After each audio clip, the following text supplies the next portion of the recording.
నమస్తే. ఇన్నాళ్ళు నన్ను సపోర్ట్ చేస్తూ, ఎంకరేజ్ చేస్తూ మీ ప్రేమని నాకు అందిస్తున్న ప్రతి ఒక్కరికి కృతజ్ఞతలు. అలాగే ఈ వీడియో కూడా ఖచ్చితంగా మీకు ఉపయోగపడుతుంది. లైక్, షేర్ అండ్ సబ్స్క్రైబ్ చేసి మీ సపోర్ట్‌ని నాకు అందించండి. అలాగే ఈ వీడియో పట్ల మీకున్న అభిప్రాయాన్ని కామెంట్ సెక్షన్‌లో కామెంట్ చేసి తెలియజేయండి. ఇప్పుడు వీడియోని చూద్దాం. నమస్తే, వెల్కమ్ టు అవర్ ఛానల్. నేను పద్మిని. ప్రస్తుతం మనతో పాటు హిందూ జనశక్తి ప్రెసిడెంట్ లలిత్ కుమార్ గారు ఉన్నారు. మాట్లాడదాం. సార్ నమస్తే. సార్ నమస్కారం అండి. సార్, కరోనా టైంలో అతను ఒక వీరుడు. అతను చేసినటువంటి సేవలు అనితర సాధ్యమని కొనియాడని అటువంటి మనిషి లేడు అని అంటే అతిశయోక్తి లేదు. అంతలా ఉండేటటువంటి ఆ వ్యక్తిని కలియుగ కర్ణుడిగా కూడా అభివర్ణించారు. కట్ చేస్తే డామిట్ కథ అడ్డం తిరిగింది అన్న రీతిలో ఆయన చేసిన ఒకే ఒక వ్యాఖ్య ఇప్పుడు దేశమంతా కూడా సంచలనంగా మారింది. అది హలాల్ విషయం గురించి ఆయన ప్రస్తావన తీసుకొచ్చారు. అయితే హలాల్ అంటే అసలు ఏమిటి హలాల్ చేయటం ఒక్కొక్కళ్ళు ఒక్కొక్కలా చెప్తున్నారు. హలాల్ గురించి మాట్లాడితే వచ్చినటువంటి నష్టం ఏం లేదు, కానీ ఇతిహాసాన్ని కంపేర్ చేస్తూ ఇతిహాసాన్ని తీసుకొచ్చినటువంటి ఆ వైనం డెఫినెట్గా అది హర్షణీయం కాదు. డెఫినెట్గా దాన్ని అపోజ్ చేసే వాళ్ళు ఉంటారు. అసలు ఏమిటి వ్యవహారం లలిత్ గారు? ముందుగా ప్రేక్షకులందరికీ నమస్కారం అండి. ఈరోజు దీనికి ఒక చిన్న ఉదాహరణ చెప్పుకోవచ్చండి. ఒక వ్యక్తి ఒక పెద్ద భవనం కట్టాలి అంటే సంవత్సరాలు కష్టపడాలి, లేదా కనీసం నెలలు కష్టపడాలి. కానీ దాన్ని కూల్చేయాలంటే నిమిషాలు చాలు. అవును సార్. ఇప్పుడు సోను సూద్ చేసింది అదే. అలాగే ఒక బిందెడు పాలని చెడగొట్టాలంటే ఒక చిటికెడు విషయం చాలు. ఈరోజు సోను సూద్ చేసిన ఒక్క వ్యాఖ్య తన సర్వభ్రష్టత్వం వైపు తీసుకెళ్ళిపోయిందని చెప్పాలి. ఎందుకంటే ఈ కోవిడ్ కర్ణుడు ఎవడైతే ఉన్నాడో తన కోవిడ్ సమయంలో చేసిన సేవల గురించి చాలామంది మెచ్చుకున్నారు. కానీ ఆ సేవల తర్వాత అంతే స్థాయిలో అతని మీద ఆరోపణలు కూడా వచ్చాయి. విదేశీ నిధులు సేకరించడం కావచ్చు, తన ఫౌండేషన్ ఒకటి పెట్టి సూద్ ఫౌండేషన్ అని ఒకటి పెట్టడం, దాని ద్వారా దాని ఫండ్ సోర్సెస్ ఏంటి అనేది కూడా బయటికి చెప్పకుండా నేను సేవలు చేస్తున్నాను అని చెప్పడం, మాట్లాడటం. సరే, ఏది ఏమైనా ఫండ్స్ విషయం ఎట్లా ఉన్నా ఏదో పనికొచ్చింది, ప్రజలకు 10 మందికి సేవ చేశాడు కదా అని చెప్పి సరిపెట్టుకున్నారు జనాలు. కానీ నిన్న తనకి సంబంధం లేని టాపిక్లోకి దూరి, ఎందుకంటే తనేమి యూపీ వాస్తవ్యుడు కాదు, యూపీలో ఉంటున్నవాడు కాదు. యూపీలో యోగి ఆదిత్యనాథ్ గారు ఒక నిర్ణయాన్ని ప్రకటించారు. ఏమని? ఏ షాప్స్ అయితే ఉంటే ఆ షాప్స్ యొక్క యజమానుల పేర్లు దాని బయట ఉండాలి కంపల్సరీ. ఇదే కదా ఆయన చెప్పింది. ఎందుకు చెప్పారు అంటే చాలా మందికి ఈరోజు నేనే ఒక విషయం కనిపెట్టుకొచ్చా. శ్రీశైలంలో హోటల్ పేరు సహస్ర రెస్టారెంట్. ఏమనుకుంటారు ఎవరైనా? హిందువులు అనుకుంటారు. కానీ దాని లోపలికి వెళ్తే ఓనర్ పేరు షేక్ మౌలాలి. ఇప్పుడు షేక్ మౌలాలి ఫుడ్ నేను తినకూడదా అంటే నేను తినకూడదు. ఎందుకు? నేను హలాల్ చేసిన ఫుడ్డే తింటాను అని షేక్ మౌలాలి అన్నప్పుడు షేక్ మౌలాలి హలాల్ చేసిన ఫుడ్ నేను ఎందుకు తింటా? నాకేం కర్మ పట్టింది? నేను హిందువుగా నాకు హలాల్ కాని ఫుడ్ తినాలని కోరిక నాకుంది. ఆడికి నచ్చిన ఫుడ్ తినాలనే హక్కు, తినే స్వేచ్ఛ ఉన్నప్పుడు మరి నాకు నచ్చిన ఫుడ్ నాకు తినే స్వేచ్ఛ లేదా? నేను కూడా వాడికి నచ్చిన ఫుడ్డే నేను తినాలా? ఆడు హలాల్ చేసిన ఫుడ్డే నేను తినాలా? నేను చెప్తానండి, అది కూడా చెప్తా. వాడు హలాల్ చేసిన ఫుడ్ నేను తినాలా? అవసరం లేదు కదా. అది ఇదే దేశంలో నాకు కూడా స్వేచ్ఛ ఉంది కదా. మరి నా స్వేచ్ఛను హరించేస్తున్నారు. నేను నాన్ హలాల్ ఫుడ్ తినే స్వేచ్ఛ లేకుండా ఖచ్చితంగా హలాల్ ఫుడ్డే తినాల్సిన బతుకైపోయింది. ఈరోజు చికెన్ షాప్స్కి వెళ్ళి చూడండి, హలాల్ మీట్ అని పెడతాడు. అంటే ఈ దేశంలో ఓపెన్గా పెడతారు. ఈ దేశంలో 14% జనాభా తినే హలాల్ని మిగతా 70% ఉన్న హిందువుల చేత కూడా తినిపిస్తున్నారు. అరే, 70% హిందువులమైన మాకు హలాల్ ఆచారం కాదు, మేము ముట్టుకోమని చెప్పే ధైర్యం హిందువుల్లో లేదు. మాట్లాడే వాళ్ళని కూడా మళ్ళీ మత సామరస్యం పేరుతోటి ఈ సోను సూద్ లాంటి మతోన్మాదులు బయటకు వచ్చేసి చాలా విమర్శలు చేస్తూ ఉన్నారు. సో ఇటువంటి హలాల్ వ్యవహారాలు బయటకు తెలియటం కోసం అని చెప్పేసి బాజాప్తాగా పేర్లు పెట్టుకుంటారు. బాబు, నువ్వు అక్రమ్ అయితే నీ పేరు అక్రమ్ రెస్టారెంట్ అని పెట్టుకో. అంతేగాని ఆనంద భవన్ నువ్వు పెట్టుకుని లోపల ఫోన్ పే చేసేటప్పుడు అక్రమని కనపడుతుంటే తినేసిన తర్వాత ఇది హలాల్ ఫుడ్ అని నేను తెలుసుకోవాలా? ఇటువంటివి జరగకూడదని యోగి ఆదిత్యనాథ్ గారు పెట్టారు. ఖచ్చితంగా జరుగుతుందా అంటే వాళ్ళు ఉన్న ప్రతి రెస్టారెంట్స్ లో ఖచ్చితంగా హలాల్ జరుగుతుంది? వాళ్ళు ఉన్న రెస్టారెంట్లలో జరిగితే పర్లేదండి, ఇది వాళ్ళ మతాచారం అనుకోవచ్చు. కర్మ ఏంటంటే వాళ్ళు క్లయింట్లుగా వస్తారని తెలిసి హిందూ రెస్టారెంట్లలో కూడా ఈ మధ్య హలాల్ కంపల్సరీ చేసేసి పెట్టేశారు. నాన్ వెజ్ రెస్టారెంట్స్లో ఈ హలాల్ అనేది చాలా మంది ఫుడ్కి అనుకుంటారు. ఫుడ్కి మాత్రమే కాదండి, హలాల్ అనేది ఎంత ప్రమాదకర స్థితికి వచ్చింది అంటే ఈ రోజున గ్రాసరీస్, కందిపప్పు, మినప్పప్పు, చివరికి విఐపి బ్లాక్ షాంపూ అని ఒక షాంపూ వస్తుంది. ఆ షాంపూ కవర్ పైన కూడా హలాల్ బ్రాండింగ్ వేయించుకుంటున్నారు. ఎందుకంటే విదేశాలకి, పర్టికులర్గా ఈ అరబిక్ కంట్రీస్, ఇస్లామిక్ కంట్రీస్కి అక్కడ సేల్ అవ్వాలంటే కంపల్సరీ హలాల్ స్టాంప్ ఉండాలి. ఈ హలాల్ అంటే ఏంటి చాలా మందికి తెలియదు. మాంసాన్ని చేసే హలాల్ ఎట్లా ఉంటుందంటే జంతువు యొక్క మెడని సగభాగం కోసి, ఆ కోసే ముందు ఆ జంతువు యొక్క తలని మక్కా వైపుగా తిప్పి పెడతారు. ఓకే. మక్కా వైపుగా తిప్పి పెట్టి సగం మెడని కోసి అది ప్రాణం మొత్తం కొట్టుకులాడుతూ దాని రక్తం మొత్తం బయటకు వచ్చేసేదాకా చూస్తూ ఉంటారు. చూస్తూ ఆ బిస్మిల్లా చదువుతారు వాళ్ళు. వాళ్ళ ఖురాన్ వచనాలు ఏవైతే ఉంటాయో వాళ్ళు చదువుతూ ఉంటారు. అది పూర్తిగా చనిపోయిన తర్వాత రక్తం మొత్తం బయటకు వచ్చేసిన తర్వాత రక్తం పాత్రలోకి పట్టకుండా నేల మీద పోయాక దాన్ని అప్పుడు మొత్తం బొచ్చు బీకి లేకపోతే చర్మం బీకేసి దాన్ని మాంసం కొడతా ఉంటారు. దీన్ని హలాల్ అని చెప్పేసి అంటారు. హలాల్ అంటే ఏమిటి అంటే ఖురాన్ ప్రకారం ఆమోదించబడినది, అనుమతించబడినది. ఎవరి చేత అనుమతించబడింది అంటే వాళ్ళ దేవుడు ఎవరైతే ఉన్నాడో అతని చేత. మరి దీనికి విరుద్ధమైనది ఏంటి? హలాల్ చేయకుండా ఉన్న ప్రతిదీ కూడా హరాం అంటే నిషేధించబడింది, విసర్జించబడింది అని చెప్పేసి అర్థం. అంటే మనం తినే ప్రతిదీ ఏదైతే ఉందో ముస్లింలకి హరాం, ఎందుకంటే మనం హలాల్ చేయం కదా. ఈ కర్మ ఎట్లా వచ్చిందంటే చివరికి మనం ఎంతో భక్తి శ్రద్ధలతో పోలేరమ్మకో లేకపోతే పోచమ్మకో మైసమ్మకో ఎల్లమ్మ తల్లికో మనం పెట్టుకునే మాంసాన్ని కూడా గుళ్ళోకి వచ్చి హలాల్ చేసి వెళ్తా ఉన్నారు వీళ్ళు. ప్రతి దేవాలయంలో జరుగుతుందండి ఇది. చాలామంది హిందువులకి తెలియక హలాల్ అంటే ఏదో పవిత్రమైన ఆచారం అనుకుని మాకు హలాల్ చేయకుండా పెట్టడం ఆనవాయితీ లేదండి, హలాల్ చేసే పెడతాం అంటున్నారు. నిజానికి మనం ఇంట్లో ప్రసాదం చేసేటప్పుడు పాయసం, పులిహోర, పొంగలో పిల్లోళ్ళు వచ్చేసి నాకు కొంచెం పెట్టు అంటే తప్పు నాన్న, స్వామికి నైవేద్యం పెట్టాక పెడతాము, అప్పటిదాకా ఎంగిల్ చేయకూడదు అంటారు. మరి ఆల్రెడీ హలాల్ అంటే ఏంటి? వాళ్ళ దేవుడికి అనుమతి తీసుకుని సమర్పించుకున్న దాన్ని నువ్వు తీసుకొచ్చి మీ అమ్మవారికి మళ్ళీ ఎంగిల్ పెడుతున్నావు. నువ్వు బయటకు వచ్చి మాత్రం ఇంత పెద్ద బొట్లు పెడతావు, ఇంతంత పసుపు రాసుకుంటావు. ఎందుకు మరి ఇంకా ఎంగిల్ భోజనం అమ్మవారికి పెట్టేటప్పుడు నువ్వు భక్తుడిని చెప్పుకో మాకు. ఇది ఒక రకమైన హలాల్. చెప్తానండి అది కూడా. ఇప్పుడు ఇంకొక రకమైనది ఉంది, అదేంటంటే వస్తువుల యొక్క హలాల్.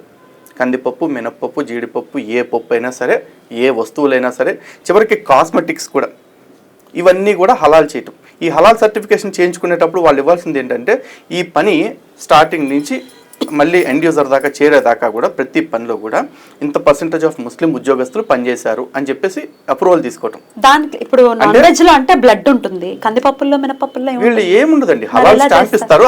హలాల్ స్టాంపింగ్ ఇచ్చినందుకు జమాతే ఇస్లామీ హింద్ అనే ఆర్గనైజేషన్, అట్లాంటి ఇంకో 2 ఆర్గనైజేషన్స్ ఉన్నాయి ఇండియాలో. వాళ్ళకి ప్రతి సర్టిఫికేషన్ కి, ఇప్పుడు హల్దీరామ్స్ లో ఉంది, హల్దీరామ్స్ లో ఒక మూంగ్ దాల్ ప్యాకెట్ కి సర్టిఫికేషన్ ఇవ్వాలనుకోండి, మూంగ్ దాల్ ప్యాకెట్ గాను ప్రతి సంవత్సరం వాళ్ళు 25,000 రూపాయలు అసోసియేషన్ కట్టాలి. ఇలా ఈ హలాల్ మార్కెట్ వరల్డ్ వైడ్గా జరుగుతుంది. ఎంత అంటే $2.5 ట్రిలియన్. $2.5 ట్రిలియన్ అంటే ఇండియన్ ఎకానమీతో ఈక్వల్గా హలాల్ మార్కెట్ అనేది నడుస్తూ ఉంది. ఈ డబ్బంతా దేనికి వాడుతున్నారు?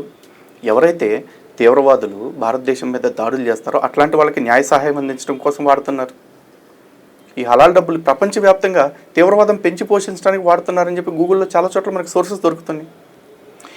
మరి ఈ హలాల్ ఇంత మాఫియా నడుస్తున్నప్పుడు దీన్ని అడ్డుకట్ట వేయరాక, లేదంటే ఓ పని చేయండి, ఈ హలాల్ స్టాంపింగ్ దాని ద్వారా వచ్చే రెవెన్యూ ఏదైతే ఉందో డైరెక్ట్ గవర్నమెంట్కి ఇవ్వండి, గవర్నమెంట్ హలాల్ సర్టిఫికేషన్ ఇస్తుంది.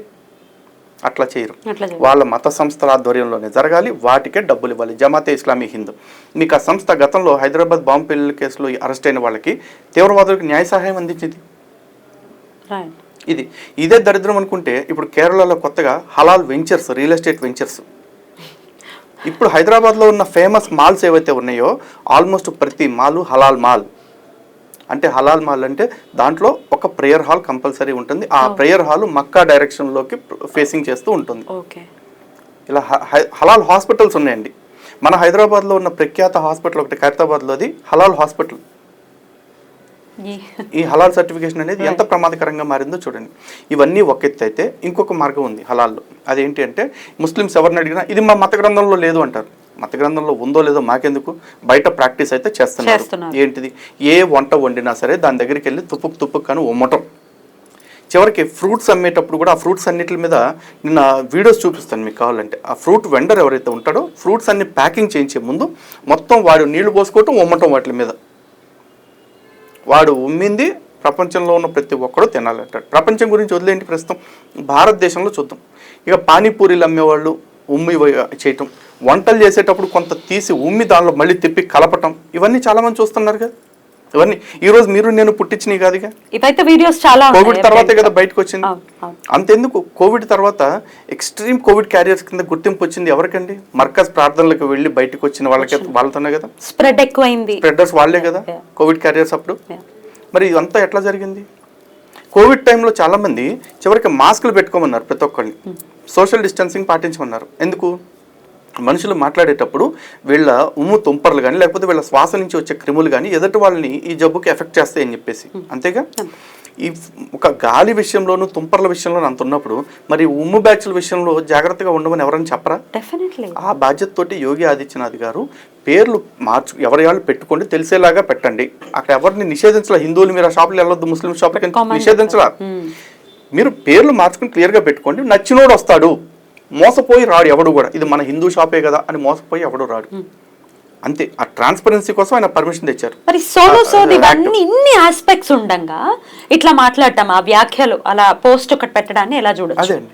ఇప్పుడు ఇంత జరిగినప్పుడు సోను సూద్ దాని మీద స్పందించి ఇది ఎవరి ఆహారం వాళ్ళ వ్యక్తిగత విషయం, ఒకళ్ళ ఆహారం విషయంలో మనం తలదూర్చుకోవటం ఎంతవరకే సబబు అని చెప్పేసి అన్నాడు. వాడి ఆహారం వాడు తింటున్నాడు, వాడి ఆహారం నీకు నచ్చితే నువ్వు కూడా తిను, వాడితో ఉమ్మించుకుని తిను, లేకపోతే ఉచ్చబోయించుకుని తిను, మాకు అభ్యంతరం లేదు. ఎందుకంటే నీకు అది నచ్చింది అంటున్నావు కాబట్టి. నీకు అదే కాదు ఇంకా బాగా నచ్చిందంటే వాడితో వాంతి చేయించుకుని నువ్వు నీ కుటుంబ సభ్యులు కలుపుకుని తినండి. నా మాట కొంచెం ఇబ్బందిగా ఉండొచ్చు, బట్ రియాలిటీ అండి. ఎందుకంటే అతను ఒక సెలబ్రిటీ స్థాయిలో ఉండి ఎక్కువ మందిని ఇన్ఫ్లుయెన్స్ చేసే స్థితిలో ఉండి అతను ఇంత నీచంగా మాట్లాడితే దాన్ని ఏమనాలి నేను? నీచంగా మాట్లాడడానికి పరాకాష్ట శబరిని తీసుకురావడం. అదే ఇది నేను నీచమని ఎందుకు మాట అంటున్నాను అంటే, నువ్వు కంపేర్ చేసే క్రమంలో నువ్వు ఖురాన్ నుంచి ఏదన్నా తీసుకుని చెప్పాల్సింది ముస్లింలకి. అట్లా చెప్పాలా? హిందూ ఇతిహాసాల్లో నుంచి, అది కూడా మూల గ్రంథాల్లో లేని ఒక సందర్భాన్ని తీసుకొచ్చి ఎవరో ఒక వ్యక్తి అడిగాడు, ఇలా ఉమ్ముతున్న వీడియో పంపించి సోను సూద్ గారు మీరు ఇట్లాంటి ఫుడ్ తింటారా అంటే తప్పేముంది అన్నాడా? దానిలో ట్వీట్లో అతను చెప్పిన కామెంట్ ఇది. తప్పేముంది, రాముడు శబరి ఎంగిలి తినలేదా అని చెప్పేసి అన్నాడు. నీకు ఇక్కడ కంపారిజన్ చేయాలని నేను థాట్ ఎందుకు వచ్చింది? నీకు రామాయణం తెలియదు, శబరి గురించి తెలియదు, రామతత్వం తెలియదు, రాముడి గురించి మాట్లాడేసావు. రాముడికి శబరి పెట్టిన ఎంగిలి పళ్ళకి అరే అది ఎట్లా చూస్తాను నేనంటే, ఒకవేళ జరిగిందని ఎవరన్నా అంటే రామాయణంలో అయితే లేదు, మూల రామాయణంలో. కానీ ఒకవేళ వాల్మీకి రామాయణంలో లేదు క్లియర్గా. వాల్మీకి రామాయణంలో శబరి ఏం చెప్పారు? నీ కోసం మధుర ఫలాలు తెచ్చాను తండ్రి అని చెప్పేసి చెప్పారు. ఎందుకు ఆవిడ అన్నారు? 100 చెట్లు ఉన్నాయండి, ఒక్కో చెట్టు రుచి చూస్తారు, ఒక్కొక్క పండు. ఏ చెట్టు పండు రుచిగా ఉందో దాని పళ్ళు శ్రేష్టమైన ఆవిడ ఏరుకుని తీసుకొచ్చి ఇచ్చారు. అంటే ప్రతి పండు ఎంగిల్ చేసి పెట్టినట్టు కాదుగా. ఎవరైనా తల్లిదండ్రులైనా సరే పసిబిడ్డలకు పెట్టేటప్పుడు ముందు చూసి అది సరిపడ కారం ఉప్పు ఉందా అని, నెయ్యి తగినంత ఉందా అని కొంచెం టేస్ట్ చేసి బిడ్డలకు పెడతారు. తర్వాత తల్లి ప్రేమ శబరి ప్రేమ తల్లి ప్రేమతోనే సమానం. ఇప్పుడు శబరి ఎంగిలి పెట్టింది కాబట్టి షబ్బీర్ అనేవాడు కూడా ఉమ్మూసి పెడితే నేను తింటానా, నాకేం కర్మ? శబరి అందరికీ పెట్టిందా? పోనీ ఆశ్రమంలో రాముడికి మాత్రమే పెట్టింది. అది కూడా ఎందుకు? ఎప్పటి నుంచో రాముడి కోసం ఎదురు చూస్తుంది ఆ తల్లి. కాబట్టి రాముడు రాకరాకు వచ్చాడు, వచ్చిన వాడికి మంచి పండ్లు పెట్టాలన్న ఆత్రం అంతే. ఇక్కడ నువ్వు ఉమ్మూసి పెట్టేదానిలో ఏం ఆత్రం ఉంది చెప్పు? శబరిని గానీ భక్త కన్నప్పని గానీ ఎలా తీసుకొస్తాం? వాళ్ళ భక్తి అనితర సాధ్యం. వాళ్ళతో కంపేర్ చేసుకోవటానికి ఈ బతుకులు ఎక్కడ సరిపోతాయండి? ఈరోజు శబరి విషయంలో మాట్లాడుతున్న వీళ్ళు ఉన్నారు కదా, వీళ్ళందరూ కూడా ఎవరైతే ఉమ్ముతున్నారో వాళ్ళ కుటుంబ సభ్యులందరికీ కూడా ఉమ్మి పెడతారా? పెట్టరండి. వాళ్ళు ఎందుకు పెడతారండి? పెట్టరు. ఈ రోజున షారుఖ్ ఖాన్ ఉన్నాడు, దేశంలో ఎంతోమంది చచ్చిపోతున్నారు, చాలా మందిని పరామర్శించడానికి వెళ్తాడు. వాళ్ళ బంధువుల్లో చాలా మంది చచ్చిపోయి ఉంటారు. చచ్చిపోయిన ప్రతి బంధువు దగ్గరికి వెళ్ళిపోయి ముఖం మీద ఉమ్మూసి వస్తాడా? మరి లతా మంగేష్కర్ గారు చనిపోయినప్పుడు మాత్రం వెళ్ళిపోయి ఆవిడ దగ్గర ఉమ్మూసి వచ్చాడు. దాన్ని ఎవడో ఉమ్మటం కాదు ఊదటం అని చెప్పేసి అంటున్నారు. అసలు ఊదటం అయినా సరే నీకేం అవసరం? ఆవిడ హిందువు కదా. ఆవిడకి హిందూ ఆచారాల్లో ఏ పద్ధతి అయితే చేయాలో అప్పుడు ఖననమో వాళ్ళ ఆచారం బట్టి దహనమో ఏది ఉంటో చేస్తారు. నువ్వు అక్కడికి వెళ్ళి ఊసిరావటానికి నీకేం కర్మ? నేను ఎప్పుడైనా మసీదుల్లోకి వచ్చేసి అక్కడ మీ అల్లాకి అభిషేకం చేయాలి, లేకపోతే మీ విష్ణు మీ అల్లాకి అలంకరణ చేయాలని నేను అంటే ఒప్పుకుంటారా? ఒప్పుకోరుగా. ఎందుకంటే అక్కడ మసీదులో వాళ్ళ ఆచారం నడవాలి. మక్కాలో కూడా ఏదో విగ్రహం ఉందంటారు కదా, కాబాను సంగే అస్వద్ అని చెప్పేసి, దానికి నేను అలంకరణ చేస్తాను అభిషేకం చేస్తానంటే ఊరుకుంటారా? లేదుగా. ఎందుకంటే ఎవరి మత కేంద్రాల్లో ఎవరి మతస్థుల దగ్గర ఆ మతాచారాలు నడవాలి. లతా మంగేష్కర్ దగ్గరికి వచ్చి ఊదిపోయాడు అంటే వాడిది ఏంటి? మత సామరస్యమా? మతోన్మాదమా? వాడి ఆచారం ప్రకారం వాడు ఉమ్మేసి వెళ్ళాడు. అలాగే వీళ్ళందరూ కూడా ఏంటి అంటే వాళ్ళ దృష్టిలో ఏంటి, ఇదిగో ఏమో అల్లా నమ్ముకోకుండా చనిపోయింది కాబట్టి అల్లాని నమ్ముకున్న నేను ఆవిడ మీద ఉమ్మితే ఆవిడ కూడా స్వర్గానికి వెళ్తుందని చెప్పి వాడు చెప్పకనే చెప్పటం. అలాగే హిందువులందరూ కూడా అపవిత్రమైన ఫుడ్ తింటున్నారేమో, లేకపోతే అసలు హలాల్ కాని ఫుడ్ తింటున్నారేమో, నేను ఒక ముస్లింగా ఉండి నేను ఉమ్మేస్తే హలాల్ అయిపోయినట్టే అన్న ఒక బలుపేమో. ఏ కారణం లేకపోతే ఎందుకు ఉమ్ముతున్నారో ఆ మత పెద్దలు బయటకు వచ్చి చెప్పాలి. మరి అసలు లేనే లేదని ఇప్పుడు కూడా ఒకళ్ళతో మాట్లాడితే అసలు ఆ పద్ధతే లేదు, ఉమ్మటం అనేదే నాకు తెలియదు అని ఒకరు ఇప్పుడే మాట్లాడటం. అయ్యో అసలు కొంతమంది ముస్లిం పెద్దలు మాట్లాడుతుంటే మనకి ఎట్లా ఉంటుందంటే రోత, రోకు, జుగుప్స అన్ని కలిపి వచ్చేస్తాయండి. కారణం ఏంటంటే భారతదేశంలో సుమారు వేల సంఖ్యలో జరుగుతుంది లవ్ జిహాద్ అనేది. అంటే లవ్ జిహాద్ అనే పేరు లేకపోవచ్చు, లవ్ జిహాద్ అనే ఒక సంస్థ లేకపోవచ్చు, కానీ పెళ్లి చేసుకుని మతం మార్చుకోవటం ఇస్లాంలోకి, లేదా ఇస్లాంలోకి మార్చి పెళ్లి చేసుకోవటం, ఇదంతా రెగ్యులర్గా జరుగుతుంది కదండి. అయినా కూడా వీళ్ళు ఏమంటారంటే అబ్బెబ్బెబ్బే ఇస్లాంలో అసలు అట్లాంటివి లేనే లేదండి అంటారు. ఇస్లాంలో ఖురాన్లో అల్-బకర్లో 221వ ఆయత్తులో క్లియర్గా ఉంది, ఒక అవిశ్వాసురాలైన స్త్రీ కంటే విశ్వాసురాలైన ఒక బానిస స్త్రీ నీకు ఎంతో మేలైంది.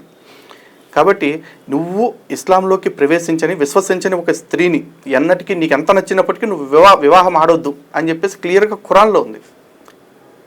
సూరా 2 ఆయత్ 221. ఇది కాదని చెప్పేసి ఎవరన్నా పెద్ద మనిషిని చెప్పమానండి. మరి ఇది ఎవరిని అడిగినా కూడా అబ్బాయి లవ్ జిహాద్ అనేది మా గ్రంథంలో లేదండి అంటారు. మరి దీని లవ్ జిహాద్ కాక ఏమంటారు? నీ మతం కాని అమ్మాయి నీ మతంలోకి వచ్చేదాకా పెళ్లి చేసుకోవద్దు అంటున్నాడండి. మరి దీన్ని ఏం పేరు పెడతారు? లవ్ జిహాద్ కాదు ఇంకో పేరు మీరే పెట్టండి. కానీ ప్రేమ పేరుతో పెళ్లి పేరుతో మత మార్పిడి లేదు అని ఎట్లా మాట్లాడుతున్నారు? ఎందుకంటే వాళ్ళ మతాన్ని కాపాడుకోవటం కోసం వాళ్ళు ఏ అబద్ధమైనా ఆడేస్తారు. ఇక కొంతమంది ఈ హలాల్ విషయంలో కూడా అంతే క్లియర్గా అన్ని జరుగుతున్నాయి. వీడియోలు 1, 2 కాదు, వందల సంఖ్యలో వచ్చినాయి.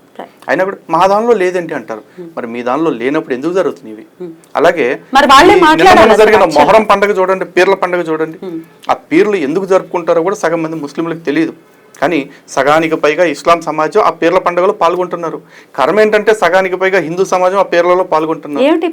ఆ పీర్ల పండుగ అంటే ఏంటంటే మహమ్మద్ ప్రవక్త గారి మనవడు ఎవరైతే ఉన్నారో ఆ మనవడిని సాటి ముస్లింలు చంపేశారు ఆధిపత్యం కోసం. ఖిలాఫత్ ఉద్యమంలో జరుగుతున్నప్పుడు ఆ ఖలీఫా స్థానం కోసం అని చెప్పేసి అజద్ అనే అతను ఈ హుస్సేన్ని చంపించేశాడు హుస్సేన్ని. అయితే ఆ చంపేసిన తర్వాత అతని తలని మాత్రం ఖననం చేసి ఆ మొండాన్ని పట్టుకుని మొండాన్ని బల్లానికి గుచ్చి ఊరేగించారు ఊరంతా. దానికి గుర్తుగా ఇప్పుడు కూడా వీళ్ళందరూ కూడా ఆ బల్లాలు పొడవాటు బల్లాలు పట్టుకుని పీర్లు దానికి జెండాలు కట్టి ఊరేగిస్తూ ఉంటారు. ఇదే పీర్ల పండుగ. ఈ పీర్ల పండుగ వాళ్ళు ఎందుకు చేసుకుంటున్నారో వాళ్ళకి తెలియట్లా. సగానికి పైగా మెజారిటీ సమాజమైన సున్నీ సమాజం ఆ పీర్ల పండుగను ఒప్పుకోదు. కానీ మన హిందువులు మాత్రం పీర్లు మాకు ఎప్పటి నుంచో ఉన్నాయండి, మేము కూడా మోస్తామండి అంటున్నారు. మోస్తారు. కర్మ ఏంటంటే మొయ్యటంతో పాటు వీళ్ళు అక్కడ డాన్సులు కడతారు, ఆ నిప్పుల మీద నడుస్తారు, అన్నీ చేస్తారు. అసలు ఈ మధ్య కొత్తగా ఒక ఆచారం కూడా చేసింది, ఇవన్నీ మా కులపు పీరీలు అని చెప్పేసి చెప్పుకోవటం, మా కుటుంబ పీరీలు అని చెప్పేసి చెప్పుకోవటం. మనకున్న పండుగలు సరిపోదు, ఉన్న దరిద్రాలు చాలా అన్నట్టు. ఎందుకు ఇవన్నీ మనకి? రైట్. అయితే ఈ షియాజ్ సున్నీస్ లో మొన్న రీసెంట్ గా ఒక వీడియో చూసానండి. ఒక ముస్లిం లేడీయే, మేము హలాల్ చేసిన ఫుడ్ తినము, షియాజ్ సున్నీస్ డిఫరెంట్ 2 శాఖలు కదా, మేము ఆ ఫుడ్ తినము బికాజ్ వాళ్ళు హలాల్ చేస్తారు, వాళ్ళు మీద నేనెందుకు తినాలని ఒక ముస్లిం స్త్రీయే చెప్తుంది బాహాటంగా. మరి జనాలందరూ తినాలి, సోనూ సూద్ ఇట్లాంటి కమెంట్ ని చేయడం ఎట్లా అసలు? లేదు, ఇప్పుడు యాక్చువల్లీ నేనైతే నిజంగా ఆ వీడియో చూడలేదండి. బట్ వీడియో ఉంది, ఐల్ షో యు. డెఫినెట్ గా నేను చెప్తున్నా కదా, వాళ్ళల్లో ఉన్న క్లారిటీ మన వాళ్ళకి రావట్లేదు. అదే బాధ. మొన్నటి దాకా మత సామరస్యం పేరుతో మైనార్టీలకు ఇంకా హక్కులు కావాలి, లేదా మైనార్టీలకు ఇంకేదో సేవ చేయాలి, ఇట్లాంటివి మాట్లాడేవాళ్ళు. ఇవాళ చివరికి మత సామరస్యం ముసుగులు వీళ్ళు ఎట్లా తయారయ్యారంటే మైనార్టీ వాడు ఉమ్మినా పర్లేదు ఉచ్చబోసినా పర్లేదు అదే తింటామనే స్థాయికి దిగజారిపోతున్నారు. ఇంకా మరి దీన్ని ఇంకా మైనార్టీ సంతుష్టీకరణ అనాలా, లేకపోతే ఇంకా వేరే కొత్త పేరు ఏమన్నా పెట్టాలి దిగజారుడుతనానికి? ఖచ్చితంగా సోనూ సూద్ లాంటి వ్యక్తి మాట్లాడిన వ్యాఖ్యల్ని దిగజారుడుతనం అనే మాటతో సరిపెట్టలేను. దిగజారుడుతనానికి అమ్మ మొగుడని చెప్పాలి. ఇంకా డెఫినెట్ గా వెనక్కి తీసుకోవాలి అని మీరు డిమాండ్ చేస్తున్నారా? వెనక్కి తీసుకోవటం కాదండి, ఇప్పుడు వెనక్కి అనాల్సినవన్నీ అనేసి ప్రతిసారి వెనక్కి తీసుకోవటం. సోనూ సూద్ అనేవాడు మాట్లాడిన వ్యాఖ్యలకి తను క్షమాపణ చెప్పాలి ఒకటి. ఇక భవిష్యత్తులో తను ఎప్పుడు కూడా ఇట్లాంటి ఎదో డైలాగులు ఇవ్వకుండా చర్యలు తీసుకోవాల్సిన బాధ్యత ప్రభుత్వాల మీదే ఉంది. సో కాల్డ్ సెక్యులర్స్ చాలా మంది ఉన్నారు. వాళ్ళనే మాట ఏంటంటే, కమెంట్స్ చూస్తే అర్థమైనటువంటి విషయం ఏంటంటే, అందరికీ సమన్యాయం జరగాలి. ఇక్కడ ఎవరికి ఉన్నటువంటి పద్ధతుల్ని వాళ్ళు గౌరవించాలి. సోనూ సూద్ చెప్పాడా ఇంకో వాడు చెప్పాడా కాదు, అని చెప్పింది కరెక్టే అంటూ సపోర్ట్ చేయటము. ఈ సో కాల్డ్ హిందువులు అనాలా, హిందూరే, మళ్ళీ వాళ్ళ పేర్లన్నీ హిందూ పేర్లే. సెక్యులర్ అనేవాడు హిందువుల్లోనే ఉంటాడండి. ముస్లింల్లో క్రైస్తవుల్లో సెక్యులర్ అనేవాడు. ఒకవేళ సెక్యులర్ అనే వాళ్ళ పేరు పెట్టుకుంటే వాళ్ళని ఇస్లాం నుంచి బాయ్కట్ చేసినట్లే. ఎందుకంటే అబ్దుల్ కలాం గారు ఉన్నారు, అబ్దుల్ కలాం గారిని నేను ముస్లింగానే పరిగణించను అని చెప్పేసి అసదుద్దీన్ ఓవైసీ స్టేట్మెంట్ ఇచ్చాడు. ఎందుకు ఇచ్చాడు? ఆయన భగవద్గీత చదివింటారు, ఆయన చేసిన పాపం. Being secular is the biggest crime వాళ్ళకి ఆ రెండు మతాల్లో. కాబట్టి వాళ్ళు అట్లాంటి ఒప్పుకో హిందువులే. ఓకే, హిందువులే. సో వీళ్ళు ఏమంటున్నారు, ఎవడి మతాచారం ప్రకారం వాడి ఆహారం వాడు తింటాడు అని చెప్పేసి అంటున్నాడు. లేకపోతే ఈ దేశంలో ప్రతి వాడికి వాడి ఆహారం తినే స్వేచ్ఛ ఉంది అంటున్నారు. మరి యూపీలో నోయిడాలో ఒక సైకో ఉండేవాడు, సురేంద్ర కోహ్లీ అని చెప్పేసి. వాడు పసిపిల్లల్ని చంపి తినేవాడు. మరి ఇప్పుడు వాడి ఆహారం వాడిది తినచేయండి, కెనబలిజం అంటారు. మరి వాడి ఆహార పద్ధతి అదండి. వాడి ఆహారం విషయంలో జోక్యం చేసుకోవడానికి మనకేం హక్కు ఉంది? తినేస్తారా? లేదు. పోనీ వీడికి మనం పూజించే ఆవుని తినమంటే మాత్రం అబ్బాయి వాడి ఆహారం నేను తింటాను మీరెవరు వద్దంటానికి అని మనమే పడతాడు. సరే, మరి నీ మసీదు దగ్గరే మేము అటుపక్కనో ఇటుపక్కనో ఖాళీగా ఉంది కదా అని చెప్పేసి ఒక షాప్ పెట్టుకుంటా. మీ మసీదుకి దూరంగా ఒక 100 అడుగుల దూరంలో, 50 అడుగుల దూరంలో నేను పోర్క్ షాప్ పెట్టుకుంటా, పంది మాంసం మీది. వాడి మతాచారం వాడిది, వాడి ఆహార పద్ధతి వాడిలో పోనీ మనం వాడు చూడొద్దు, మనం తినొద్దు అని చెప్పి అనుకుని వదిలేస్తారా? చంపేస్తారండి. చంపేస్తారు. ఎందుకంటే మీరు నూపూర్ శర్మ గారిని చూశారుగా, ఆవిడేమన్నా మహమ్మద్ ప్రవక్తను తిట్టారా, కొట్టారా? మహమ్మద్ ప్రవక్త గారి యొక్క వివాహం గురించి, ఎందుకు చిన్న వయసులో అమ్మాయిని చేసుకోవాల్సి వచ్చింది, అలాగే రెక్కల గుర్రం మీద వెళ్ళారని చెప్పేసి అన్నారు కదా, దాని మీద చర్చ చేద్దామా అని క్వశ్చన్ చేశారు. చర్చగా చేయాల్సింది, సమాధానం ఉంటే చెప్పాల్సింది. మరి ఆవిడని చంపేస్తే 5 కోట్లు ఇస్తాం, రేపు చేస్తే 1 కోటి రూపాయలు ఇస్తామంటూ ఎదవ సుపారీలు ఎందుకు ప్రకటించారు? ఎందుకంటే వాళ్ళ దగ్గర సమాధానం లేదు. వాళ్ళు సామరస్యం పాటించరు, వాళ్ళు చంపేస్తామంటే అది సామరస్యం. ఈ రోజున నల్గొండలో మీరు చూసుకున్నట్లయితే మిర్యాలగూడ పట్టణంలో బహిరంగ ర్యాలీ తీశారు పిఎఫ్ఐ తరఫున. తీసి కాట్ దాలో సాలంకో, ఆర్ఎస్ఎస్ వాలంకో అంటూ ముస్లింలు నినాదాలు ఇచ్చారు. మరి ఈ దేశంలో రోడ్ల మీద ర్యాలీలు చేస్తూ వాళ్ళ తలకాయలు నరికేయండి అని చెప్పేసి అన్నప్పుడు, అరే దాన్ని ఎవరు మతోన్మతం అనలేదండి. ఆడి మతం ఆడిది, నీ మతం నీది, ఆడి నువ్వెందుకు చంపాలరా బాబు అని చెప్పి ఎందుకు చెప్పలే? ఎవడు పిరికితనం అనుకోవచ్చా దీన్ని? వాడిని వ్యతిరేకించడానికి భయం అనుకోవచ్చా? పిరికితనం కూడా కాదండి, ఇది కొంతమందిలో పిరికితనం. కానీ మెజారిటీ ఆఫ్ ది స్టేట్మెంట్స్ ఇట్లాంటి ఇస్తున్న వాళ్ళు ఎవరైతే ఉన్నారో వాళ్ళందరూ కూడా అమ్ముడు పోతున్నారు. వీళ్ళకి మనకు బాహాటంగా మన దగ్గరకు ఆధారాలు రాకపోవచ్చు, ఎందుకంటే దొంగతనం చేసేవాడు, హత్యలు చేసేవాడు, అత్యాచారాలు చేసేవాడు సాక్ష్యాలు పెట్టుకుని చేయరు కదా. వీళ్ళు కూడా హిందువుల్ని ఆధ్యాత్మికంగా హత్యలు చేస్తున్నారులే కదా. వీళ్ళు విదేశీ కుక్క బిస్కెట్లు తింటూ ఇక్కడ హిందువులకి అగెనిస్ట్గా మాట్లాడుతున్న కుక్కలు వీళ్ళు. నెట్టింటి ఇష్టం వచ్చినట్టు కమెంట్లు పెట్టే వాళ్ళు కూడా అసలు ఏమీ రియాక్ట్ కాకుండా, మామూలుగా ఇప్పుడు మనం ఇట్లాంటి డిస్కషన్స్ పెట్టామనుకోండి, కొంతమంది రెడీ అయిపోతారు, తిట్టడానికి రెడీ అయిపోతుంటారు. మరి వాళ్ళ కళ్ళు ఏమైనా కాకులు ఎత్తుకెళ్ళిపోయాయని అనుకోవాలా, మరి ఇవి కనపడట్లేదని అనుకోవాలా? ఒకటండి, ఇక్కడ మనం వీడియో చేస్తున్నాం, మన వీడియో కిందకి రాగానే అసలు వేరే దేశభక్తులు వచ్చేస్తారు. వచ్చేసి దానిలో విచిత్రం ఏంటంటే ఈ ముస్లిమ్స్ కూడా ఉంటారు. ఆ ఉమ్మిన వీడియోలు చూసిన వాళ్ళు వాడు ఉంటాడు. వాడు వచ్చి ఇవన్నీ మాట్లాడు, మీలాంటి వాళ్ళ వల్లే కదరా మత ఘర్షణలు వచ్చేస్తాయి అంటాడు. కరెక్ట్. అసలు ఇది వినడానికి ఎంత విడ్డూరంగా ఉంటుందంటే, అసలు లలిత్ కుమార్ పద్మిని గారు లేనప్పుడు అసలు ఈ దేశంలో మత ఘర్షణలే జరగదు. మనం మాట్లాడబట్టి మొత్తం కొట్టు చచ్చిపోతున్నారని చెప్పేసి పుట్టిస్తూ ఉంటారు. ఈ కామెంట్లు చూసి దేంతో నవ్వాలి మరి వాళ్ళే చెప్పాలి. ఇది సాల్డ్ అన్నట్టు ఇంకొంతమంది వస్తూ ఉంటారు. వాళ్ళు వచ్చేసి ఎందుకురా పక్క మతాలు నాడిపోసుకుంటారు అంటాడు. మొన్న ఒక పోరం పొక్కాడు, హిందూ పండగల దగ్గరికి హిందూ మండపాల్లోకి వచ్చేసి అందరూ మీ రాముడు గొప్పోడు, మీ కృష్ణుడు గొప్పోడు, కానీ వీళ్ళందరూ కూడా అల్లానే మొక్కారు తెలుసా అంటూ వాగాడు. దాన్ని చూసి చప్పట్లు కొట్టేసి మా రాముడిని గొప్పోడు అన్నది వరకే చూస్తారు. ఆ సెకండ్ లైన్ మర్చిపోతారు, వదిలేస్తారు. ఎందుకంటే కన్వీనియంట్గా మనకి ఎంతవరకు కావాలో అంతవరకే తీసుకుంటాం. నిన్న కాక మొన్న ఒక పాస్టర్ గారు కుక్క బహిరంగంగా స్వస్థత సభలను పెట్టేసి ఒక అమ్మాయికి దెయ్యం విడిపిస్తానంటాడు. ఆ అమ్మాయిని బట్టి దెయ్యం ఎవరు? దుర్గమ్మ. మరి ఆ ముండా కొడుకుల్ని ఆ పాస్టర్ ముండా కొడుకుని చెప్పెట్టు కొట్టాలా, కొట్టకూడదా? అది మతోన్మాదంలా కనపడదు. ఈ కామెంట్లు పెట్టేవాళ్ళకి ఇప్పుడు మాట్లాడరు. అంతకు ముందు ఆ ముస్లిం వాడు మాట్లాడింది మతోన్మాదంలా కనపడదు. మన మీద కోపంతో, హిందువుల మీద కోపంతో నా ఆహారం అని చెప్పేసి ఆవుల్ని బతికున్నప్పుడే వేడి నీళ్ళు పోసి వాటి చర్మాన్ని లాగేస్తారు ఫస్ట్. ఆడికి నిజంగా ఆహారం అయితే అట్లా చంపాల్సిన అవసరం లేదు. ఒక్క వేటను మెడకాయ నరికేసి దాన్ని మాంసం కొట్టుకుని తినొచ్చు.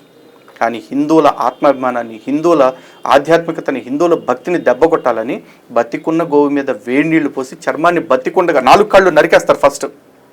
ఆ వీడియో ఉందండి, మీ కమ్యూనిటీ గైడ్లైన్స్ వచ్చి ఛానల్ లేపేస్తారు ఆ వీడియో పోస్ట్ చేస్తే, తెలుసా? అంత దారుణమైన వీడియోస్ ఉంటే, అంత దారుణంగా సోషల్ మీడియాని వాళ్ళు యూట్యూబ్ సెర్చ్ ఇంజిన్ని కూడా వాళ్ళు అంత ఇన్ఫ్లుయెన్స్ చేస్తూ ఉంటారు, కంట్రోల్ చేయగలుగుతారు. ఇది కాకుండా నిన్న మొన్న ఒకడు నాస్తికుడిని అని చెప్పుకునే ఒక ఊరకొక్క వెంకటేశ్వర స్వామి ఏందయ్యా వీళ్ళు నిద్రపోమంటే నిద్రపోతాడు, సుప్రభాతం పౌళింపు సేవ పాడితే మేల్కొల్పు సుప్రభాతం పాడంగానే లెగమంటే లెగుస్తాడు. అవి కూడా బూతులు, అవి కూడా బూతులు. అదేమన్నా దేవుడు అంటే వీళ్ళు బామ్మర్ది అనుకుంటున్నాడా అని చెప్పి మాట్లాడతాడు. ఆ కుక్కకి, ఈ కుక్కల కొడుకులకి ఎప్పటికి అర్థమవుతుంది భగవంతుడు భక్త సులభుడు. భగవంతుడు తను ఎంత ప్రపంచమంతా ఆక్రమించి ఉన్నా కూడా బిడ్డ దగ్గర తను ఒక తండ్రిలాగే ఉంటాడు.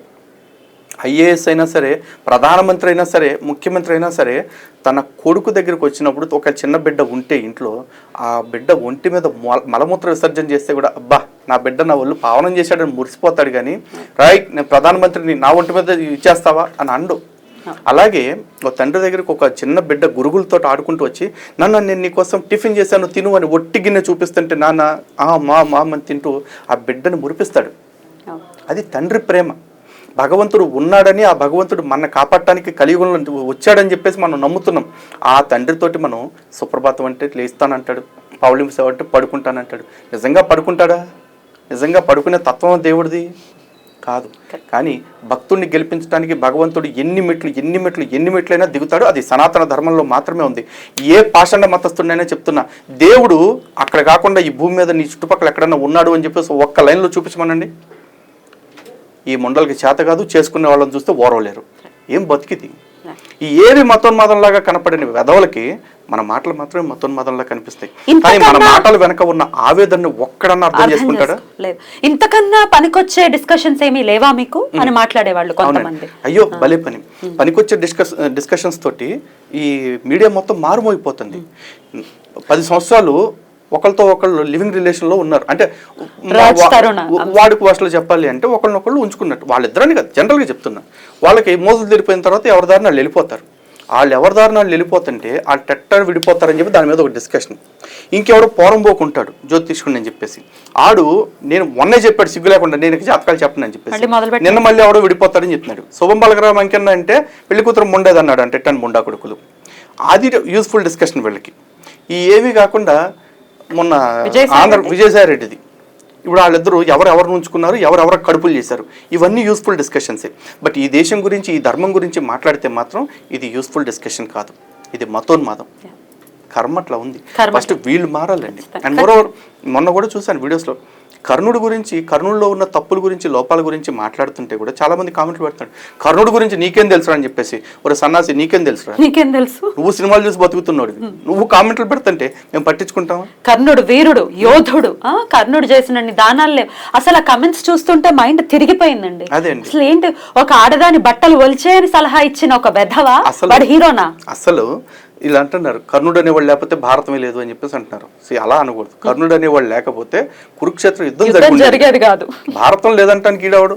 భారతం కర్ణుడు లేకపోయినా, ధర్మరాజు లేకపోయినా, చివరికి కృష్ణుడు లేకపోయినా, వ్యాసుడు లేకపోయినా కూడా ఉండదేమో, ఎవరికి తెలుసు. కానీ కురుక్షేత్ర యుద్ధం అనేది ఇది జరగటానికి, అన్ని లక్షల మంది చనిపోవటానికి ఖచ్చితంగా కర్ణుడి అహంభావమే కారణం. కర్ణుడికి న్యాయం జరగలేదు అనే కమెంట్స్ అండి. కొన్ని కమెంట్స్ నిజంగా డైజెస్ట్ ఇప్పటికీ అవ్వట్లేదు, ఎప్పటికీ అవ్వవు కూడా. కర్ణుడికి న్యాయం జరగలేదు. కుంతినైతే తిట్టకుండా తిడుతున్నారు. అసలు వీళ్ళు ఏం చదువుకున్నారు తెలియదు. కర్ణుడికి న్యాయం జరగలేదండి. కుంతి వల్లనే ఇది జరిగింది. నీ కోపం ఎవరి మీద తీర్చుకోవాలి? కుంతి మీద తీర్చుకోవాలి, పాండవుల మీద తీర్చుకోవాలి. పాండవులకు కూడా సంబంధం లేదు, వాళ్ళు నీ తర్వాత పుట్టిన వాళ్ళే. కానీ అన్యం పుణ్యం తెలియని ద్రౌపదిని ఎందుకు బట్టలు ఇప్పమన్నాడు? దాని గురించి ఎవడో మాట్లాడ్డా? అంటే ఈడికి చిన్న కష్టం వచ్చింది కాబట్టి ఈడు ఊళ్ళో వాళ్ళందరినీ కష్టపెట్టేస్తాడా? ఊళ్ళో వాళ్ళందరినీ బట్టలు వచ్చేయమంటారు. ఆవిడ నవ్వింది, ఒక చిన్న నవ్వు నవ్వింది. అలాగే తను కూడా వెళ్ళాడు, ఆ అర్జునుడితో పాటు తను కూడా వెళ్ళాడు. ఆవిడ నవ్వినట్లు కూడా భారతంలో లేదండి. చెలికత్తెలు నవ్వారు, తర్వాత ఆవిడ వచ్చి వాళ్ళని వారించి పంపించేసింది. ఇది భారతంలో ఉన్న సందర్భం. తను నవ్వినట్టు ఎక్కడా రాయలేదు, తను నవ్వలేదు కూడా. మరి ఇంత కక్షను పెట్టుకుని మామూలుగా అంటే ఫస్ట్ ఆఫ్ ఆల్ వీళ్ళకి ఏంటంటే ప్రాబ్లము, ఎన్టీఆర్ ఒక సినిమా తీశాడు. ఎన్టీఆర్ సినిమాని తప్పు పడుతున్నాం కాబట్టి వాళ్ళు ఎన్టీఆర్ ఫ్యాన్స్ కోపం.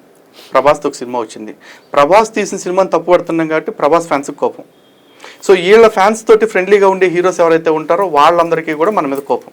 కానీ వాస్తవం ఏంటంటే వీళ్ళందరూ కూడా రేపు ఏదైనా కష్టం వస్తే అటు ప్రభాస్ దగ్గరికి పోరు, అటు ఎన్టీఆర్ కుటుంబం దగ్గరికి పోరు, మళ్ళీ గుడికే పోతారు, కృష్ణుడిని వేడుకుంటారు.